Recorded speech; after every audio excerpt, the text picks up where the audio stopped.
And working with you with some secrets to the millionaire's mind, Steve Siebold is the author of How Rich People Think. We welcome him to our show this morning. Thanks for being here. Appreciate it very much. Thanks, Alan. You know, one of the things that some people, everyone says they want to be rich. You pose a pretty interesting question in one of the things here. You go, will being rich bring out the best or worst in you? Because it's not cut out for everybody.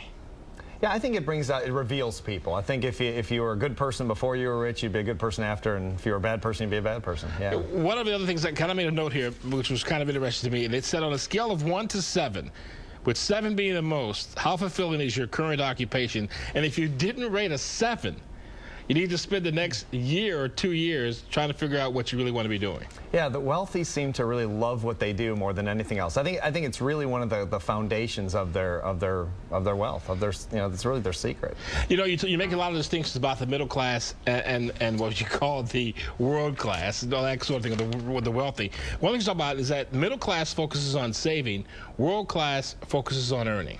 Right. It's the focus. I mean, saving is obviously critical, but they focus on earning. So they don't have to really make the big killing when in their investments, luckily for now, for all of us, sure. Right? So they focus on earning money, and then they can invest conservatively. Now that's interesting, because the next thing you talk about, middle class believes hard work creates wealth. World class believes leverage creates wealth. Yeah, the rich leverage everything. 26 years I've been interviewing these people. They leverage their contacts, their credibility, their education, their knowledge, you name it, they leverage it. And nothing more true than that, because even you're in negotiation for, say, a raise, if you have leverage, that's going to just increase your position. No question. Because you're in a win-win position. Because you go, you know what, if you don't get what I want, then I'm going to leave. Right. It's a mind game. It's really a thinking game more than most of us realize, I think. Fantastic stuff. And here's another point. Middle class believes getting rich is outside their control.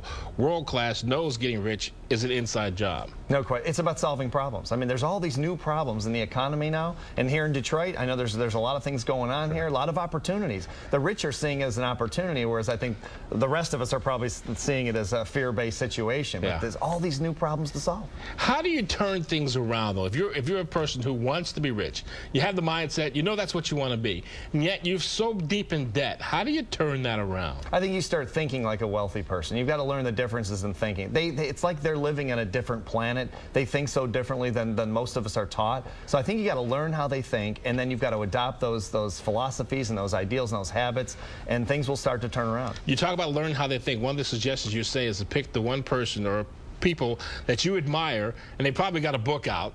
So go ahead and read that book and find out what they did, what motivates them. Or get around the rich. I mean, I've moved to their towns, I've moved in their neighborhoods, I've chased them all over the world. Alan, it's crazy stuff. And I've been lucky enough to be able to do that, but buy their books, get their tapes, go to their seminars, do whatever you have to.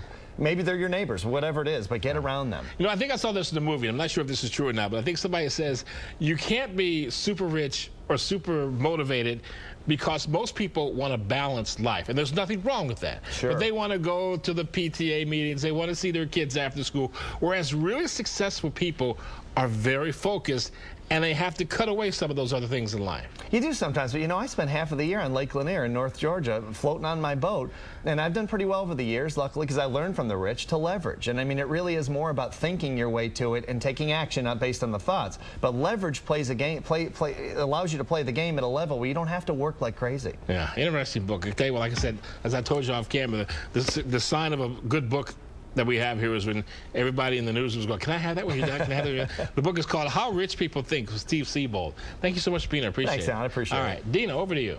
Well, kids need the right immunizations before school starts. You know that. I'll tell you how Wayne County children can have some fun and get their shots for free today. Al?